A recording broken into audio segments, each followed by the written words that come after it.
Hello students, आप सभी का स्वागत है आपके अपने यूट्यूब चैनल एक क्लासेस पर। प्यारे बच्चों, इससे लास्ट वीडियो में हम आपको क्लास 10th का चैप्टर नंबर 3 दो चर राशि वाले रैखिक समीकरण युग्म की एक्सरसाइज 3.1 को कंप्लीटली सॉल्व करा चुके थे। आई होप कि वो एक्सरसाइज सभी को बहुत अच्छे से समझ में आ गई है और सभी क्वेश्चंस बहुत अच्छे से कर भी लिए होंगे बच्चों। ठीक है, जिन लोगों को एक्सरसाइज बहुत अच्छे से क्लियर हो गई हो तो मुझे कमेंट में जरूर बताइएगा कि सर हमें एक्सरसाइज बहुत अच्छे से क्लियर हो गई थी। अगर कोई प्रॉब्लम है तो मुझे कमेंट कीजिएगा। ओके बच्चों, इस वीडियो में हम एक्सरसाइज 3.2 के बेसिक के बारे में पढ़ेंगे। ठीक है, और हो सकेगा तो एक आध क्वेश्चन भी सॉल्व करेंगे। तो चीज़ों को बहुत क्लियर तरीके से समझाएंगे और आपको भी पूरा 100% फोकस रखना है, क्योंकि जो मैं आज समझाने वाला हूं अगर आप इसको अच्छे से समझ जाते हैं तो फिर आपको 3.2 के किसी भी प्रश्न के किसी भी पॉइंट में कोई समस्या नहीं आएगी और 100% एकदम बिल्कुल क्लियर तरीके से आपको समझ में आने वाला है। ठीक है, तो वीडियो को शुरू से लेकर लास्ट तक पूरा देखिएगा, बिल्कुल भी इसकी मत कीजिएगा। और अगर आप हमारे चैनल पर नए हैं तो चैनल को भी सब्सक्राइब कर लीजिए, बेल आइकन दबाकर जो आपकी बेल है उसे दबा लीजिएगा और ऑल पर क्लिक कर लीजिएगा, जिससे कि आने वाली सभी वीडियो नोटिफिकेशन आपके पास सबसे पहले पहुंचे। ठीक है बच्चों, तो आइए चलते हैं एक्सरसाइज 3.2 के बेसिक पर। तो बच्चों, हम जो चैप्टर पढ़ रहे हैं वो पढ़ रहे हैं आपका दो चर वाले रैखिक समीकरण युग्म, यानी कि इसमें हम दो चर राशि वाली रैखिक समीकरणों का अध्ययन कर रहे हैं। ऐसी बीजगणितीय समीकरण जिसमें दो चर राशियां आ रही हों और दोनों की घात सबसे बड़ी 1 हो, उसे हम दो चर राशि वाली रैखिक समीकरण कहते हैं। ठीक है, तो यहां पर बच्चों हम पढ़ेंगे दो समीकरणों के बारे में, यानी दो चर राशि वाली दो ही समीकरण होंगी और दोनों की दोनों रैखिक होंगी। ठीक है, तो आइए कॉन्सेप्ट को समझते हैं, बिकॉज कॉन्सेप्ट इज सुपर। उसको पढ़ने से एक्सरसाइज में कोई समस्या नहीं आती है।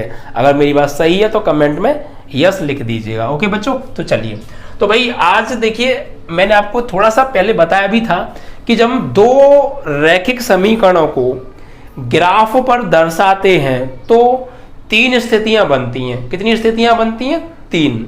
एक तो या तो दोनों रेखाएं आपस में दोनों समीकरण काटेंगी, एक बिंदु पर प्रतिच्छेद करेंगी, या दोनों एक दूसरे के समांतर होंगी, एक भी बिंदु पर नहीं काटेंगी दोनों एक दूसरे को। और तीसरा और फाइनल पॉइंट था कि दोनों एक दूसरे को ओवरलैप करेंगी, यानी एक के ऊपर एक, वहां पर अनंत हल होंगे। तो आज इसी को हम थोड़ा सा डीपली डिस्कस करने वाले हैं और इनकी जो कंडीशंस होती हैं उन कंडीशंस को पढ़ने वाले हैं। ठीक है बच्चों, तो बेसिकली बच्चों, जो दो चर राशि वाली रैखिक समीकरण होती हैं उन्हें हम यहाँ पर 4 तरीके से हल करना सीखेंगे। जी हाँ, 4 तरीके से, और चारों ही विधियां बोर्ड एग्जाम में कई बार पूछी गई हैं, इसलिए चारों की चारों विधियां बहुत इंपॉर्टेंट हैं। अब सर कि वो 4 विधि कौन कौन सी हैं जिनसे हम दो चर राशि वाली रैखिक समीकरणों को सॉल्व करते हैं, तो आइए देर किस बात की बता देता हूं। तो देखिए बच्चों, यहां पर देखिए, दो चर राशि वाली रैखिक समीकरणों के युग्म को 4 तरीके से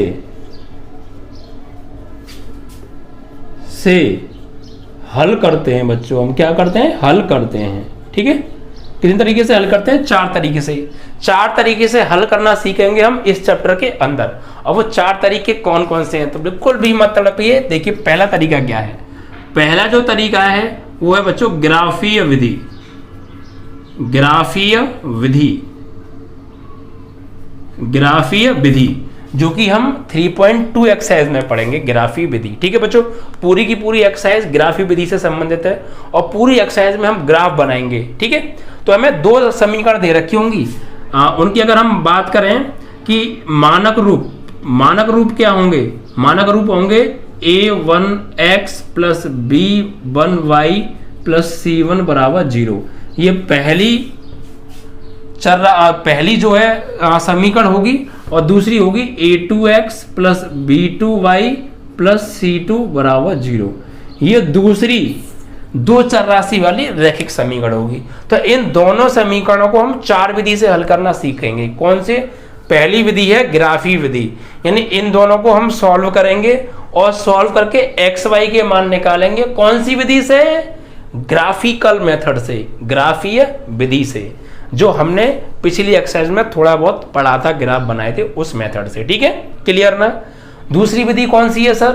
तो ये दूसरी जो विधि है आपकी, वो है आपकी प्रतिस्थापन विधि। प्रतिस्थापन विधि, जिसे हम सब्स्टिट्यूशन मेथड के नाम से भी जानते हैं, सब्स्टिट्यूशन मेथड। ठीक है बच्चों, तीसरी विधि क्या है सर? तो तीसरी विधि है आपकी वज्र गुणन विधि, और एक और है विलोपन। पहले विलोपन ले लेते हैं, विलोपन विधि, विलोपन विधि। ठीक है, कौन सी विधि? विलोपन विधि, एलिमिनेशन मेथड। कौन सा? Elimination method. और इसके बाद बच्चों आपका जो चौथा विधि, चौथी वाली जो विधि है, वो है वज्र गुणन विधि। वज्र गुणन विधि, वज्र गुणन विधि, जिसको हम क्रॉस मल्टीप्लिकेशन मेथड के नाम से भी जानते हैं। ठीक है, तो चार विधियां, पहली जो ग्राफी विधि यानी ग्राफिकल मेथड, दूसरा प्रतिस्थापन विधि यानी सब्स्टिट्यूशन मेथड, और तीसरी विलोपन विधि यानी एलिमिनेशन मेथड, और चौथा है बच्चों वज्र गुणन विधि, क्रॉस मल्टीप्लिकेशन मेथड। तो ये चार विधि हम इस चैप्टर में पढ़ेंगे, और चारों विधियों की एक एक एक्सरसाइज है।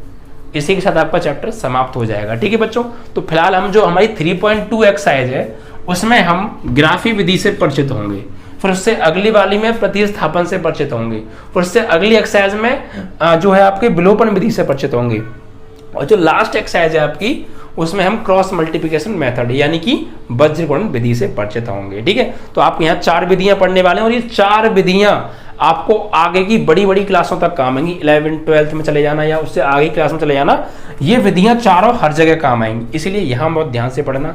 अभी बता के चल रहा हूँ, आगे तक की बातें हैं। ठीक है, तो ये चारों विधियों से हम सॉल्व करेंगे।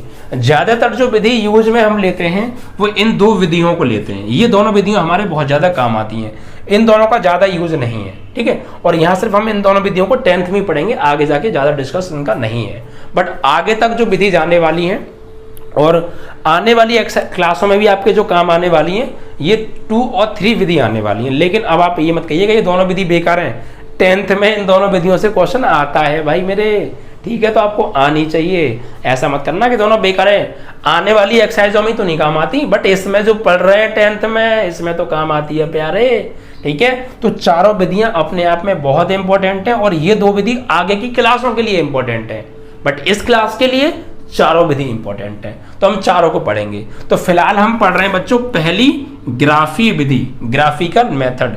इन तीनों को पढ़ेंगे, आगे की 3 एक्सरसाइज और हैं उनमें। ठीक है बच्चों, क्लियर ना? चलिए, तो अब ग्राफी विधि में सॉल्व कैसे करते हैं उन चीजों को समझ लीजिए। तो फिलहाल हम यहाँ पढ़ेंगे ग्राफी विधि। तो बच्चों, जब दो चर राशि वाली रैखिक समीकरणों के युग्म को, जोड़े को जब हम सॉल्व करते हैं बच्चों ग्राफी विधि से, तो 3 स्थितियां बनती है। मैंने आपको पहले भी बताया था, कौन कौन सी? a1x plus b1y plus c1 बराबर 0 व a2x plus b2y plus c2 बराबर 0 को ग्राफीय विधि से हल करने पर 3 स्थितियां बनती हैं। 3 स्थितियां बनती हैं। कौन कौन सी 3 स्थितियां बनती हैं उन्हें आप ध्यान से समझ लीजिए। जैसे बच्चों, जैसे हम इन दोनों को ग्राफ पे दर्शाएंगे, तो ग्राफ होगा हमारे पास एक्स एक्सिस और वाई एक्सिस। इस तरीके से होगा या नहीं होगा? ये एक्स होता है, एक्स डैश होता है, ये वाई होता है और ये वाई डैश होता है, और ये मूल बिंदु होता है। तो जब 2 तरीके से 3 तरीके बनेंगे, क्या? मान लीजिए इस पहली रैखिक समीकरण की हमने लाइन खींची एक ग्राफ पे, तो ये मैंने आपको पहले बता दिया था कि ये जो रैखिक समीकरण है, ये जो है इस पर प्लेन पर एक सरल रेखा को दर्शाती है। जब भी कभी हम इसका ग्राफ बनाते हैं तो एक सरल रेखा बनता है, ये बात तो क्लियर है। तो मान लीजिए पहली जो समीकरण है, मैंने इसका ग्राफ खींचा कुछ इस तरीके से। ठीक है, ये आपकी कौन सी हो गई? पहली है, मान लिया पहली है। ठीक है, कौन सी है? a1x plus b1y plus c1 बराबर 0। और जो दूसरी है उसका ग्राफ मैंने खींचा तो मान लीजिए ऐसा आ गया, ऐसे करके निकल गई। ये दूसरी है a2x plus b2y plus c2 बराबर 0। तो भाई एक स्थिति तो ये हो गई कि दोनों रैखिक समीकरण, इनके जो ग्राफ हैं वो एक दूसरे को किसी एक बिंदु पर प्रतिच्छेद करते हैं। तो ये देखो, ये पहली समीकरण के जो रेखा है और ये दूसरी की है, और दोनों एक दूसरे को किसी एक बिंदु पर क्या कर रहे हैं, काट रहे हैं, प्रतिच्छेद कर रहे हैं। ठीक है, तो एक स्थिति तो ऐसी बनेगी कि जब हम इन दोनों समीकरण युग्मों के ग्राफ बनाएंगे तो दोनों रेखाएं एक दूसरे को प्रतिच्छेद करेंगी किसी एक बिंदु पर, किसी एक बिंदु पर। तो एक स्थिति तो ये हो गई जब दोनों रेखाएं एक दूसरे को किसी एक बिंदु पर, किसी एक बिंदु पर क्या करेंगी, प्रतिच्छेद करेंगी, यानी इंटरसेक्ट करेंगी। प्रतिच्छेद मतलब इंटरसेक्ट करना। ठीक है भाई, यानी पहली स्थिति तो ये होगी कि जब दोनों एक दूसरे को किसी एक बिंदु पर काटेंगी, एक स्थिति। दूसरी स्थिति क्या होगी, दूसरी स्थिति ये होगी क्या हो भाई जरूरी है कि दोनों एक दूसरे को काटें, जरूरी है कि ये तो दूसरे को काटें, ना काटें तो क्या होगा, तो फिर क्या हो सकता है कि दोनों एक दूसरे के समांतर होंगी। क्या होंगी, समांतर। जैसे मान लीजिए ये आपका एक्स वाई प्लेन हो गया, तो ये पहली रेखा हो गई और ये दूसरी हो गई। तो ये दोनों क्या है, एक दूसरे के समांतर हैं। समांतर रेखाएं क्या बोलते हैं, ऐसी दो रेखाएं जो आगे बढ़ाने पर कभी भी एक दूसरे को प्रतिच्छेद ना करें, बिल्कुल ट्रेन की पटरियों की तरह। ट्रेन की पटरी आपने देखी है ना, बिल्कुल समांतर होती हैं, वो एक दूसरे को काटती नहीं है। अगर काटेंगी तो भैया ट्रेन पलट जाएगी, दिक्कत हो जाएगी, ऐसा इसीलिए होता है प्यारे। तो ये देखिए दोनों रेखाएं, इनको आप कितना भी आगे बढ़ा लीजिएगा, ये जिनके बीच की दूरी देखो इधर बढ़ा लीजिएगा, इनके बीच की दूरी जितनी यहाँ है उतनी यहाँ, उतनी यहाँ, जितनी जिंदगी भर रहेगी। बीच की दूरी ना तो बढ़ेगी और ना कम होगी, जितनी है उतनी ही रहेगी। ऐसी दो रेखाएं जो आगे बढ़ाने पर कभी भी एक दूसरे को प्रतिच्छेद नहीं करती हैं, पैरेलल लाइंस कहलाती हैं, समांतर रेखाएं कहलाती हैं। ठीक है, तो देखिए या तो ये दोनों एक दूसरे को किसी एक बिंदु पर प्रतिच्छेद करेंगी, या दोनों एक दूसरे के समांतर होंगी। और समांतर होने का मतलब है कि दोनों एक दूसरे को कभी भी किसी भी बिंदु पर नहीं काटेंगी। ये है समांतर होने का मतलब। Is that clear? ठीक है, तो ये दोनों कभी भी आगे बढ़ाने पर एक दूसरे को नहीं काटेंगी, इन्हें बोलते हैं समांतर रेखाएं। ठीक है, तो पहली स्थिति तो हो गई, तो दोनों या तो एक दूसरे को किसी एक बिंदु पर प्रतिच्छेद करेंगी या समांतर होंगी। ये दूसरी स्थिति है, दोनों समांतर होंगी, पैरेलल होंगी। ठीक है, और तीसरी और लास्ट स्थिति बचती है क्या, ये आपका एक्स वाई प्लेन हो गया। ये मान लीजिए पहली लाइन है, ये पहली लाइन का ग्राफ है। ठीक है, और दूसरी लाइन का जब हम ग्राफ खींचेंगे तो वो हो सकता है कि बिल्कुल इसी के ऊपर होके गुजरे, बिल्कुल इसी के ऊपर होके गुजरे, इस तरीके से। ठीक है, ये दूसरी लाइन का ग्राफ हो गया। तो इन्हें बोलते हैं संपाती।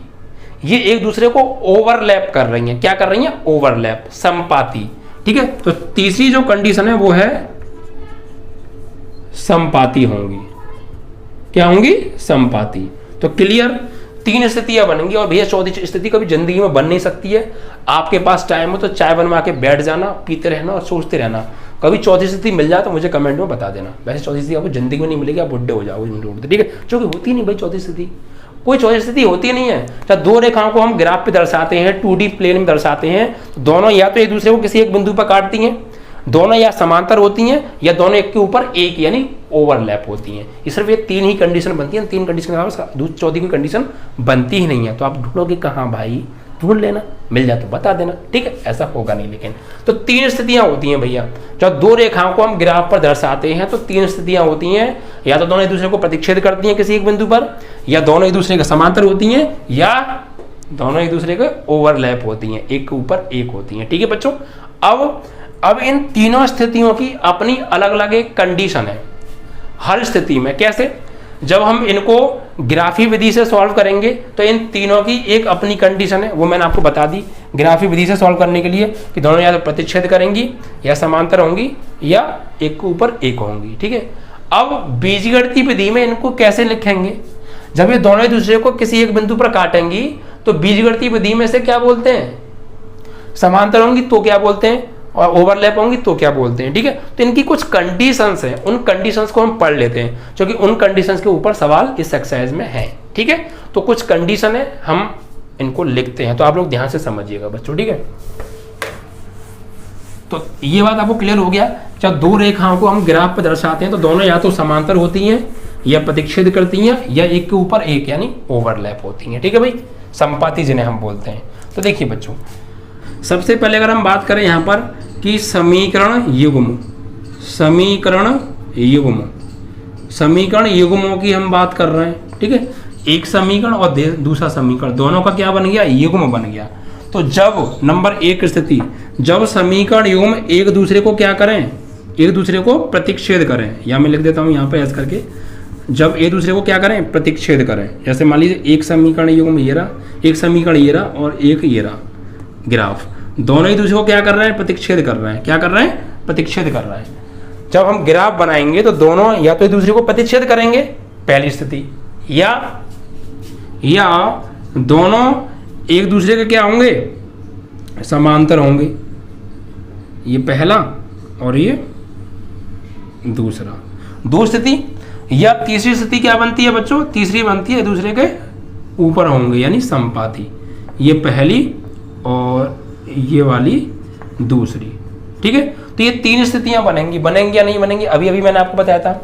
जब दो इन रैखिक समीकरण युग्मों को ग्राफ पर दर्शाएंगे तो तीन स्थितियां बनेंगी, या तो दोनों एक दूसरे को काटेंगे किसी एक बिंदु पर, या दोनों एक दूसरे के समांतर होंगे, किसी भी बिंदु पर नहीं काटेंगे कभी भी, या दोनों एक के ऊपर एक होंगे, बहुत सारे बिंदुओं पे काटेंगे। ठीक है, अब समझिए, ये तो हो गया समीकरण युग्मों की स्थिति। क्या समीकरण युग्म या तो दूसरे को काटेंगे, या दूसरे के समांतर होंगे, या ओवरलैप करेंगे, एक के ऊपर एक होंगे। अब बात करें ग्राफीय विधि, और एक होगी बच्चों आपकी यहां पर बीजगणितीय विधि।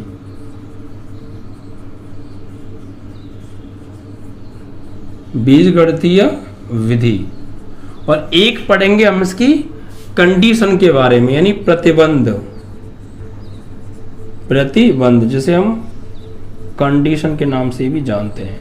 तो इन तीन चीजों को ध्यान से समझिएगा। देखिए भाई, समीकरण युग्म जब एक दूसरे को प्रतिच्छेद करेंगे तो ग्राफी विधि में हमें से क्या बोलते हैं, हम ग्राफी विधि में बोलते हैं कि एक दूसरे को एक बिंदु पे काट रहे हैं, प्रतिच्छेद कर रहे हैं। ठीक है, दोनों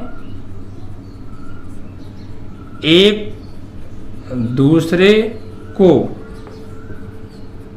प्रतिच्छेद कर रहे हैं, दोनों क्या कर रहे हैं, एक दूसरे को प्रतिच्छेद कर रहे हैं। और अगर बात करें ग्राफी विधि में, ये क्या है, इनको क्या बोलेंगे, दोनों क्या है आपस में समांतर हैं। क्या है, समांतर हैं। इसे हम बोल सकते हैं इंटरसेक्ट। एक दूसरे को प्रतिच्छेद करना मतलब इंटरसेक्ट करना, और समांतर मतलब पैरेलल। ये क्या है, दूसरे के पैरेलल हैं। ठीक है, और ये क्या है, दूसरे के संपाती हैं, संपाती। ठीक है, संपाती, कोइंसिडेंट भी बोलते हैं इसे। ठीक है, संपाती। तो ये तीसरी स्थिति है, नीचे लिखे, थोड़ा सा नीचे लिख देते हैं यहाँ पे, संपाती या ओवरलैप कर रहा है दूसरे को। ठीक है, तो अगर हम बात करें इन तीनों स्थितियों को ग्राफी विधि में क्या कहेंगे, ये दोनों एक दूसरे को एक बिंदु पर काट रहे हैं, इसका मतलब यह है कि ये प्रतिच्छेद कर रहे हैं। क्या कर रहे हैं, ये प्रतिच्छेदी रेखाएं हैं, इंटरसेक्ट लाइन है। ठीक है, ये एक दूसरे के समांतर हैं, यानी एक दूसरे को किसी भी बिंदु पर नहीं काट रहे हैं ये, तो इसे बोलेंगे हम समांतर हैं, ये पैरेलल हैं एक दूसरे के। और ये एक के ऊपर एक हैं, बहुत सारे बिंदुओं पे काट रहे हैं, तो इसे बोलेंगे संपाती, ओवरलैप। देखिए, ये पहली लाइन को दूसरी लाइन इस बिंदु पे भी छू के जा रही है, इस पे भी छू के जा रही है, इस पे भी जा रही है, और ऐसी बहुत सारे बिंदुओं पर छू के जाएगी। तो इसलिए इस एक के ऊपर एक, बहुत सारे एक के ऊपर एक है, तो बहुत जगह छू रही है, तो इसे हम क्या बोलते हैं, संपाती। एक के ऊपर एक है, ओवरलैप कर रही है दूसरे को। ठीक है, बोलेंगे संपाती। ठीक है, तो ये तीन कंडीशन हो गई। अब इन्हें बीजगणितीय विधि में क्या कहेंगे, तो भैया ये दोनों लाइन एक दूसरे को सिर्फ एक ही बिंदु पे काट रही हैं, एक ही बिंदु पे काट रही हैं। देखिए, और एक चीज और समझ लीजिए, जब दो रेखाएं एक दूसरे को जितने बिंदुओं पर काटती हैं उनके उतने ही हल होते हैं। जब दो लाइन अब वो कोई कैसी भी लाइनें हो सकती हैं, अगर एक दूसरे को किसी एक बिंदु पर काट रही हैं तो उसका एक हल होगा, दो बिंदुओं पर काट रही हैं तो दो हल होंगे, तीन बिंदुओं पर काट रही हैं तो तीन हल होंगे, चार बिंदुओं पर काट रही हैं तो चार हल होंगे, और सिर्फ एक बिंदु पर काट रहे हो तो एक ही हल होगा। और एक ही हल को हम बोलते हैं बच्चों यूनिक सॉल्यूशन, अद्वितीय हल। अद्वितीय हल मतलब समझ रहे हैं आप, ये दोनों एक दूसरे को एक ही बिंदु पे काट रही हैं तो इसे हम बोलेंगे यहाँ हल कैसा होगा, अद्वितीय हल होगा, अद्वितीय हल होगा, अद्वितीय हल होगा, जिसे हम यूनिक सॉल्यूशन के नाम से भी जानते हैं। अद्वितीय हल आप समझते हैं ना, जैसे होते हैं ना भाई यार ये गली में ये बंदा तो यार भी ये बंदा अकेला है, ऐसा इस बंदे जैसा कोई और बंदा होगा ही नहीं, यूनिक, बिल्कुल यूनिक पीस, उस जैसा कोई दूसरा पीस है ही नहीं। बोल देते हैं ना बहुत से लोग यार ये तो यार ये तो भाई ऐसा अकेला इंसान है जैसा तो कोई होगा ही नहीं यार, तो इट मीन्स दैट कि उस जैसा कोई है ही नहीं, वो यूनिक है, अकेला है, अद्वितीय है, ऐसा इस जैसा कोई दूसरा बना ही नहीं, उसे बोलते हैं हम यूनिक, अद्वितीय। समझ में आ गया? अद्वितीय मतलब सिर्फ अकेला हो ऐसा, इस जैसा कोई दूसरा दुनिया में हो ही ना, उसे बोलते हैं अद्वितीय। इंग्लिश में बोलते हैं यूनिक है भाई, बोलते हैं यार बिल्कुल ये तो यार यूनिक बंदा है, ये तो यूनिक बंदा मीन्स कि उस जैसा बंदा कोई दुनिया में है ही नहीं, ये अकेला ही बंदा ऐसा है भाई, यूनिक पीस। ठीक है, तो ये दोनों एक दूसरे को सिर्फ एक ही बिंदु पर काट रहे हैं तो इनका सिर्फ एक ही हल होगा, दूसरा हल कोई होगा ही नहीं दुनिया में, सिर्फ एक ही हल होगा, इसीलिए यूनिक सॉल्यूशन। क्यों बोल रहे हैं ऐसे यूनिक सॉल्यूशन? क्योंकि ये दोनों एक दूसरे को सिर्फ एक बिंदु पर काट रहे हैं और एक ही इसका हल होगा। क्यों? क्योंकि एक ही बिंदु पर काट रहे हैं इसलिए एक ही हल होगा, कोई दूसरा हल कोई होगा ही नहीं, इसीलिए हम इसे बोलेंगे यूनिक सॉल्यूशन। ठीक है, यूनिक सॉल्यूशन। और यहाँ पर हम ये बात करें कि समीकरण युग्म कैसे होंगे, एक चीज और इसमें पूछ लेते हैं कि समीकरण युग्म कैसे होते हैं। तो समीकरण युग्म जो होंगे वो होंगे बच्चों संगत या आश्रित भी बोल देते हैं, आश्रित भी बोल देते हैं। ठीक है, आश्रित मतलब कंसिस्टेंट। ठीक है, या इन्हें कभी कभी अविरोधी भी बोल देते हैं, अविरोधी। तो आपको ये तीनों शब्द याद रखने हैं, ज्यादातर ये संगत वाला आता है, ये भी कभी कभी पूछ लिया जाता है, ये बहुत कम पूछा जाता है। ठीक है, तो जब भी कभी दोनों रेखाएं किसी एक दूसरे को सिर्फ एक बिंदु पे काट रही हैं तो हम बोलेंगे कि दोनों रेखाएं कैसी हैं, प्रतिच्छेदी हैं, दोनों एक दूसरे को प्रतिच्छेद कर रही हैं एक बिंदु पर। और बीजगणितीय रूप में पूछे तो अद्वितीय हल होगा, क्या होगा, अद्वितीय हल होगा। और ये पूछे कि दोनों समीकरण के ये जो जोड़े हैं ये कैसे होंगे, तो ये दोनों समीकरण युग्म जो है संगत होंगे, क्या होंगे, संगत होंगे। ठीक है, और आश्रित होंगे और अविरोधी होंगे। ये कंडीशन आपको याद करनी पड़ेंगी प्यारे। जब दो रेखाएं एक दूसरे को किसी एक बिंदु पर काटती हैं तो उन्हें हम प्रतिच्छेदी रेखाएं कहते हैं, वो अद्वितीय हल होता है, उनका कैसा हल होता है, अद्वितीय हल होता है। और समीकरण युग्म संगत होते हैं, आश्रित होते हैं या अविरोधी होते हैं। ठीक है, ये तीनों चीजें आपको पता होनी चाहिए। ये क्या ध्यान रखना है, जब दोनों समीकरणें एक दूसरे को सिर्फ एक बिंदु पर काट रही हैं तो इसका मतलब है वो दोनों एक दूसरे को प्रतिच्छेद कर रही हैं। ठीक है, और हल कैसा होगा उनका, अद्वितीय हल होगा, यूनिक सॉल्यूशन होगा, उन जैसा कोई हल होगा ही नहीं। और समीकरण युग्म कैसे होंगे, समीकरण युग्म संगत होंगे, आश्रित होंगे और अविरोधी होंगे, संगत होंगे, आश्रित होंगे और अविरोधी होंगे। ठीक है, तो ये आपको याद रखना है। अब बात करें कि इसकी कंडीशन क्या होगी, जब दो रेखाएं एक दूसरे को सिर्फ एक बिंदु पे काटती हैं तो कंडीशन क्या होती है, तो उसकी कंडीशन होती है बच्चा A1/A2 does not equal to B1/B2। अगर हमें कंडीशन के द्वारा पहचानना है कि ये दोनों रेखाएं एक दूसरे को एक बिंदु पे काट रही हैं या नहीं काट रही हैं, हमें ये पहचानना है, किसके द्वारा, कंडीशन के द्वारा। तो हम क्या करेंगे, इस समीकरण की तुलना करेंगे पहली की, और A1 B1 C1 के मान निकालेंगे और दूसरी की तुलना करके A2 B2 C2 के मान निकालेंगे। जब A1 B1 A2 B2 और C1 C2 के मान आ जाएंगे तो फिर हम A1/A2 का मान निकालेंगे और B1/B2 का मान निकालेंगे। अगर ये दोनों मान आपस में बराबर नहीं आते हैं तो हम कह देंगे कि दोनों रेखाएं एक दूसरे को किसी एक बिंदु पर काट रही हैं, मतलब उनका जो हल है वो अद्वितीय है। यानी समीकरण युग्म संगत हैं, आश्रित हैं। ठीक है बच्चों, तो और अविरोधी हैं। तो ये चीज आपको याद रखनी है। कब? जब दोनों एक दूसरे को एक बिंदु पर काटती हैं। तो ध्यान रखिएगा, दोनों प्रतिच्छेदी रेखाएं होती हैं, अद्वितीय हल होता है, समीकरण युग्म संगत होते हैं, आश्रित होते हैं। ठीक है, और condition a1/a2 is not equal to b1/b2 होती है। जब दो रेखाएं एक दूसरे का समांतर होती हैं तो क्या होता है? तो भैया दो रेखाएं एक दूसरे को समांतर हैं, एक भी बिंदु पर नहीं छू रही हैं, एक दूसरे को छू ही नहीं रही हैं, तो इसका कल हल कैसे होंगे? इसका कोई हल नहीं होगा, कोई हल नहीं है, नो सॉल्यूशन, नो सॉल्यूशन। भैया नो सॉल्यूशन क्यों है? क्योंकि देखिए मैंने आपको बताया दो रेखाएं जितनी जगह एक दूसरे को छूते हैं उतने ही उसके हल होते हैं, लेकिन ये दोनों रेखाएं तो एक दूसरे को बिल्कुल छू ही नहीं रही हैं और ना आगे बढ़ाने पर कभी जिंदगी में एक दूसरे को छुएंगी। तो जब एक दूसरे को ना छुएंगी और ना काटेंगी तो फिर ना कोई हल होगा, क्योंकि हल हमेशा छूने या काटने पर आता है, और ये ना तो छू रही हैं और ना ये काट रही हैं, तो इनका कोई हल नहीं होगा। No solution. क्या होगा? No solution. तो क्या होगा? No solution. और इनके समीकरण युग्म कैसे होंगे? असंगत होंगे। समीकरण युग्म असंगत होंगे, असंगत होंगे। ठीक है बच्चों, समीकरण युग्म क्या होंगे? असंगत होंगे और अनाश्रित होंगे और विरोधी होंगे। ठीक है, विरोधी। तो आपको ये तीन कंडीशन याद रखनी है। सबसे पहले जब दो रेखाएं दूसरी के समांतर हैं तो वहां पर कोई हल नहीं होता है, नो सॉल्यूशन। ठीक है, और समीकरण युग्म असंगत होते हैं।